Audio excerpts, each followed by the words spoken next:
Thanks, Jake. Hi, everyone. So just a couple of really exciting announcements. So we are joined today by Glenn Evans. As of June 2023, Glenn became the Executive Director for the Center for Agriculture and Food Entrepreneurship at Vermont State University. And so Glenn will be sharing details on anticipated changes to VSU's agricultural programs and details on how members of the Farm to Plate Network can be of support moving forward. So I'll hand it off to Glenn.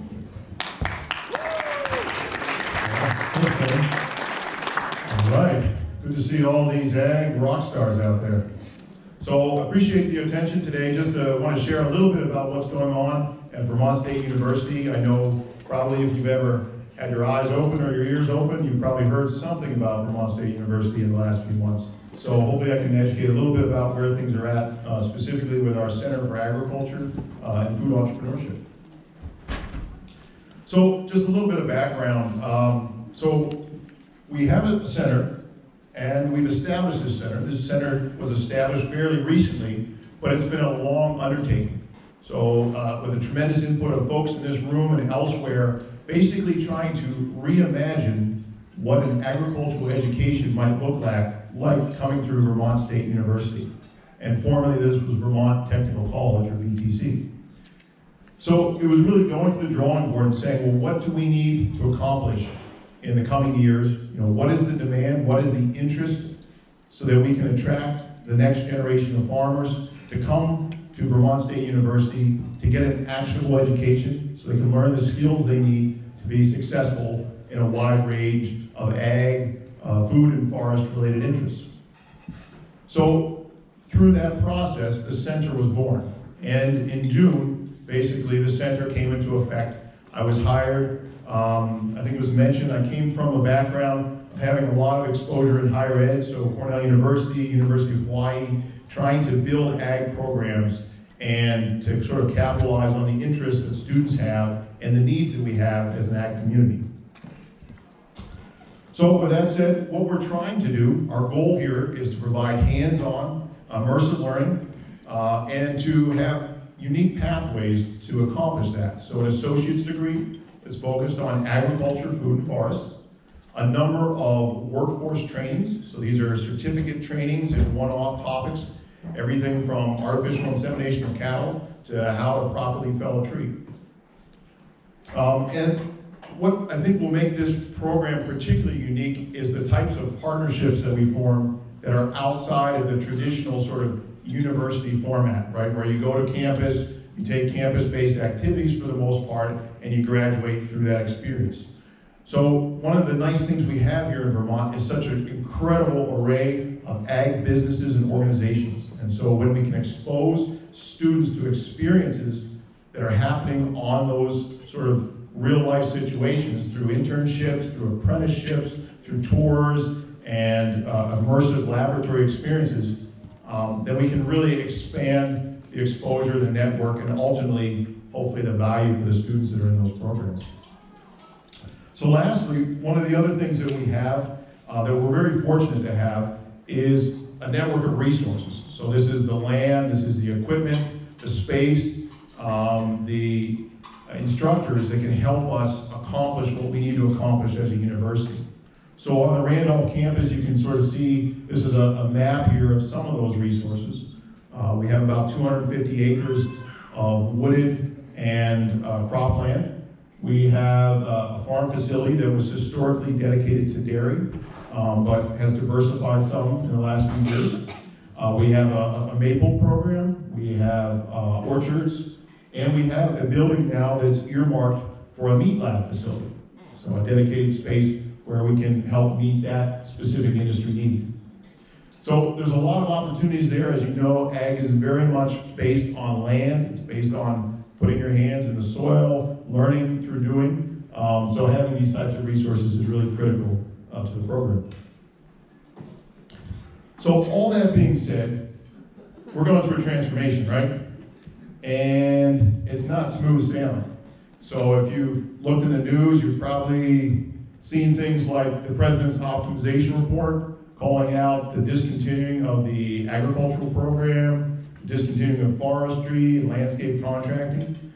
If you look at the news, after having to consolidate all these community colleges, all these campuses together under one umbrella, now we've had to make some pretty tough decisions. I don't think it's quite we, but some folks have had to make some very tough decisions when it comes to staff positions, has come to faculty positions, and when it'll come to space, right? And the master planning that goes around what things stay and what things go. So recognizing all that, I think, is a big part of the process, right? And just like the theme of this year's gathering, right, transformation, well, it's not always roses and unicorns and rainbows, right? Sometimes it's pretty bumpy and it's rough stuff. And so that's really where we're at now, at a university level and at the Center for Ag and Food Entrepreneurship level. So these are some of the things that we're trying to navigate now as part of that process, right? So we've got challenging communication. No doubt you've heard things, there's been rumors, some things that go out in the media aren't quite correct. So there's that challenge to overcome. We've got the old versus new paradigm, right? So we've got history on our side in some cases, in that the university did some things really well with ag teaching in the past, but then there was a period of time when things didn't go quite so well, right? So trying to recognize and accept that, and then also imagine what could be in the future. Resource limitations, I think we all share that, everybody in this room, right? Not enough time, not enough money, sometimes not enough experience to do everything we hope or want to do. Consensus, right? So when things go through a transformation, it's very likely nobody agrees on anything. And so trying to build that over, not surprises, but just enjoyments, I guess, was the fact that there is such a strong external body of individuals, right, in the ag community, that are just former alum, that are in various ag-related organizations, that have essentially come out of the woodwork and said, we need this. There's various components of what you have done in the past that were important, and there's things that we need now from an educational standpoint that relate to the university. And so having folks come out and say that, be willing to spend some time to do some advocacy, has meant the world, quite honestly. So, for example, we've got an Ag Advisory Committee. These are folks who were instrumental in the formation of the center and now are instrumental in sort of the fine-tuning of what are the action areas that we need to work on to ultimately be successful. So we've got work underway to make some needed renovations to our farm facilities. We've got work in terms of how we're going to recruit the next generation of students. Looking at our meat lab, how we refine the programming and resources around that. Curriculum, building essentially an ag associate's degree in the area of agriculture, food, and forests. Fundraising, you can never have enough money. And short courses. Again, these are those one-off trainings that we can offer to virtually anybody and everybody who wants some additional skill and growth. So just want to mention that. The other piece I think that's been very welcoming has been meeting a lot of the alums, folks who have come from Vermont Technical College in the past that have had really good experiences through the ag programming then and have a passion to see that ag programming continues at the university going forward. So just having that network, again, of resources and just passionate individuals who can share, again, along the lines of what we're trying to accomplish.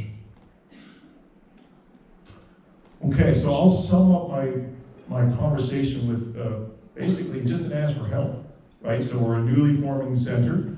We've got some headwinds. I mentioned some of those bumpy steps in the process that we're going through right now. And there's a few things that I could use your help with. So the first is reminding our leadership, right? Reminding the folks internal at the highest levels of the university that it's important that we continue to have ag programming, right? We need it for many reasons. You can each articulate much better than I the specific reason that you need to see some applied ag programming be successful and be available for our next gen farming community. So I have up here the newly minted email of our new president. So again, he just started yesterday. But I suggest reaching out some way. You know, email, phone call, however you choose. I'll leave it up to you. But if you just want to say hi or, you know, just a few things, I think the idea is to just let him know that ag's important and leave it at that. and that you're counting on him to help make this program, this center, a reality. So I think the other piece to remember is that we're going through a process, right? So it's not an overnight process. So as much as I would like to have everything that we want to accomplish at the center happen yesterday, I just can't, right? We have to be somewhat patient, but still insistent that these things are going to happen. So for example, with our associate's degree, the original hope when I started was that next fall we would be offering that Ag Associate's degree. After learning how much university red tape there is, it will likely be the fall of 2025. So it's a little harder pill for me to swallow, and for some of us as well, but that's the reality. So we just need to keep moving along, and it's a balancing act. The third request I have a lot of requests, sorry, is in regards to a new position. So one of the positions that we're hiring for at the center is a training and an internship manager.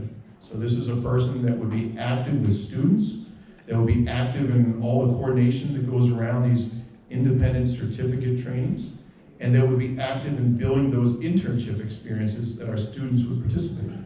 So it's a really cool role, and if you know somebody that might be a great fit for that, that posting has just gone live this week, and it's on our career board at Vermont State. So feel free to send anybody that way that you think might be a great fit. The other piece I want to mention is just about advocacy and feedback. So as I mentioned, as we're going through a process, one of the best ways that we can recruit the next generation of students is mentioning Vermont State University, mentioning the center, as we start to think through what they might be interested in. So if you're having dinner with somebody who brings up agriculture, and they might be looking for where they would go in the future, I think it's fair to mention us in the mix, right? And over time, we're going to be building this. So if you go today, what you see out there, what you see on the web and elsewhere, isn't too much to be impressed by. But as we build these things together, I hope that you'll see what's out there, that you can encourage others to take a look and hopefully get excited. And we'll be, again, trying to connect with students and others in our own way through our recruitment processes, but quite honestly, the word of a friend or a neighbor can go a long way. And then last but not least, as I think some of you are aware, there's this education, workforce, and topic exchange farm to plate group. So this is a great conduit, or a community, I would say, of folks who have interest in this area. So I'm active in that role. I know a number of others who are. So if you're interested in staying in the loop and connecting on that type of topic, by all means, please see Kelly. I believe she's got a sign-up sheet right here. And she can add you to that group. Yeah, so with that, I think I may have a few minutes for questions. Sorry, it's really challenging to read the president's email address from back here. Can you share that verbally, or maybe suggest where on the website we can find that? Sure, yeah, I'll spell it out for you now, and then, so his first name is David, so David.Berg, B-E-R-G-H, and then that's at vermontstate.edu. Thank you. You're welcome. Why you call it Meat Lab? It reminds everyone of lab meat, I guess. You're right. Do you have a better title? Meat processing. So the question had to do, why are we calling it a meat lab? So I'm sure there's some history with that. It's an educational facility. It could be a meat training facility. We can workshop it. If you want to let me know your best title before you leave today. No. Yeah. But no, I hear you. Good point.